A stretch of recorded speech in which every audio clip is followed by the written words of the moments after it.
amour dansant bu kër yi neex ba ngeen fàtte ni amour dansant moo fi jaar amour dansant mooy kër gi mën ci cuuraay ak ci ay parfum ay oud yu kenn mësta gis ay xeetu cuuraay yoo xam ni ay innovation fait par Nech dafay créer xeetu cuuraay yu neex pour kër yi gën a neex amour dansant lépp loo bëgg ci cuuraay wala ci ay parfum boo duggee amour dansant daa ko fa fekk amour dansant ma nga Sacré-Cœur 3 vers Yankees foofu rek moo am ay cuuraay yoo xam ni mësta am fenn boo ci bëggee am mën nga ñëwoo suñu numéro 78 421 96 96 78 421 96 96 amour dansant est l'endroit parfait pour vous da nga bëgg lu neex jëflante. leen fàttali yéen a ngi ci seen émission bi nga xamante ni muy tudd tribune d'actualité ñu seet si ki nga xamante ni mooy monsieur Modou Fall moom mi nga xamante ni moom moo jiite direction de l'emploi maanaam wàllu xëy mi nag dafa nekk saa su ne jafe-jafe wala mën na nekk combat la boo xamante ni éternel combat la parce que saa su ne ak environnement bi ñuy dund jeunes yi dañuy bëgg liggéey donc ñu jox la direction bu toll noonu lan nga ci toll ci liggéey fan la ci toll loo xamante ni amaana mën nga ko wax sénégalais yi. waaw bon direction de l'environnement rek muy maanaam ministère en charge de l'emploi direction de l'emploi ou ministère en charge de l'emploi li ñu ci mën a wax rek mooy emploi moom jafe-jafe la ci réew yëpp foo dem fekk fa ay chômeurs fekk fa ñu bëgg di wut liggéey te amuñu ko mais depuis 2021 politique nationale de l'emploi wala en tout cas jumtukaay yi ñuy teg muy dispositif mu jëm ci jàppale jeunes yi ak femmes yi dafa tënku ci benn programme bu ñu woowee xëyu ndaw ñi depuis 2021 avril 2021 parce que ci le président de la République lancé le conseil présidentiel pour l'emploi et l'insertion socio-économique des jeunes mu doon xëyu ndaw ñi programme d'urgence pour l'emploi et pour l'insertion socio-économique des jeunes programme boobu nag am piliers yu bari ba tax na loolu moom la ñu dérouler actuellement en plus de activités yi nga xamante ne nii ci suñu ay mission doon nañ ko def mooy renforcer l'employabilité de la population en âge de travailler améliorer le dispositif de création d'emplois existants mais aussi faire tout pour territorialiser donc décentraliser le service public de l'emploi loolu mooy le programme développement de l'emploi ci ñetti action yooyu la tënku voilà mais boo jëlee programme d'urgence bi dafa am ay piliers ay volets volet bi ci jiitu mooy volet bi ñuy wax le recrutement spécial de 65 000 jeunes maanaam d'un coup rek dañuy recruter 65 000 jeunes directement état di leen jël en charge avec des contrats à durée déterminée de 2 ans renouvelables une fois ci 8 métiers ça n'a jamais existé au Sénégal parce que njiitu réew mi moom ci boppam wax na ni ci ay statistiques en 2000 fonction publique ñi fi doon liggéey ñëpp ay 60 000 lañ kon tey boo demee ba 2022 nga recruter d'un coup nga recruter 65 000 jeunes donc loolu je pense que déjà acte la musul am ci Sénégal c'est inédit en matière de création d'emploi ci 8 métiers te tey boo gisee 8 métiers yi dafa am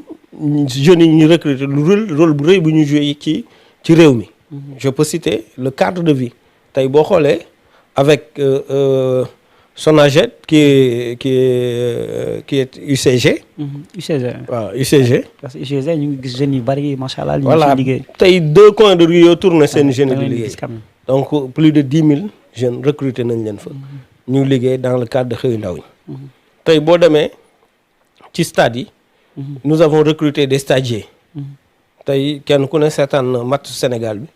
les gilets jaunes yi nga xam ñoo nekkoon ci stade bi ñooñu ay stagiaires lañ. dañ leen a recruter duñ leen recruter ci stade du Sénégal mu stade président Abdoulaye Wade ñu nekkoon fa ñu gis leen ñu nekk en activité noonu la ñu leen recruter ci yeneen stade yu nekk ci biir réew mi tey boo demee ci wàllu jeunes yi service civique national ñi ñu fay wax am na ñu bari ñu fa recruter ci 65 000 employés tey boo demee ñi ñuy woowee les animateurs sociaux éducatifs par exemple ñi xam CDEPS yi animateurs yooyu ñoo fay nekk voilà ñooñu aussi ñu recruter nañ ci ñu bari boo xoolee aussi ci reboisement recruter nañ ñu bari parce que dañoo war a reboiser la grande muraille verte donc agence bi ko yore dañ ko am ay jeunes yu bari yu ñu ko jox mu recruter leen direction de l'environnement recruter ci mais aussi eaux et forêts recruter ci jeunes yoo xamante ni ñoom ñooy liggéey ci pépinières yi mooy garab yi nga xamante ni tey nit ñi dañ ko war a soxla ci réew mi pour que ñu mën a bloquer kii bi désert bi pour mën a créer mur boobu donc ça veut dire il faut ñu jëmba rek mooy ci côté reboisement ñu recruter ay enseignants kenn ku ne gis na 5000 enseignants yu ñu recruter. ñu recruter aussi ay agents de sécurité dans le domaine de la sécurité 6000.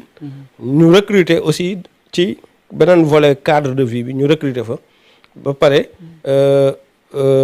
je pense que loolu mooy 8 métiers yi nga xamante ni moom laa cité. ñooñu ñëpp ñu recruter leen ñu nekk actuellement du liggéey bon tourisme waxuma leen volontaire du tourisme ak volontaire de la santé donc mu 8 métiers yi nga xamante ni mooy constituer 65000 emplois yi ñu recruter tey mu nekk réalité parce que quand on faisait le point la dernière fois on était à 64 806 jeunes yu ñu recruter mais ci biir loolu dañ cee boolewaat aussi convention nationale état employeur bi nga xam dispositif la bu ñu yore en charge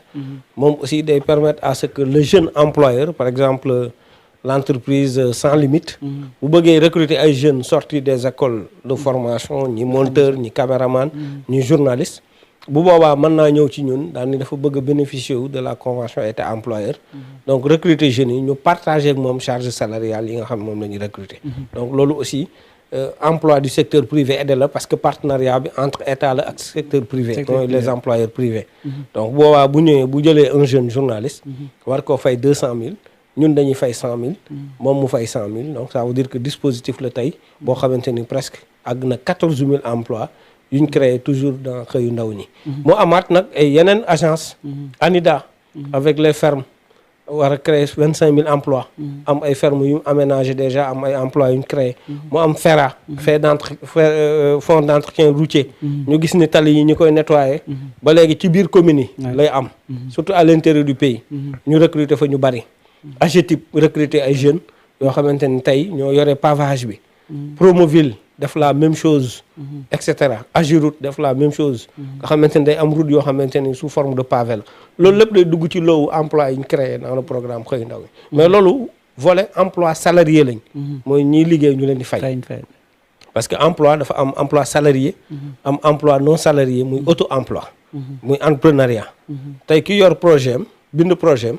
bëgg a entreprendre bu demee DER mën na koo financer